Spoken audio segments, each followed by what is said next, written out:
Hello everyone and welcome back. In this video, I am going to show you how to enable two-factor authentication on WordPress. Two-factor authentication, also known as multi-factor authentication and 2FA, is a method for securing user accounts. This method requires a user to know something and requires a user to process something. Requiring multiple forms of verification is a basic way to protect sites against common account breaches due to leaked or guessed passwords. Two-factor authentication options are integrated with all WordPress sites on the VIP platform.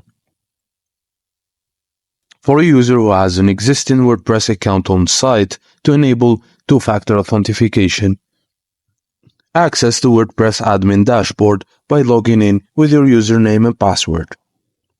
From the sidebar, navigate to Users, Your Profile, to view your user profile option settings. Enable the preferred authentication methods in the section labeled Two-Factor Options.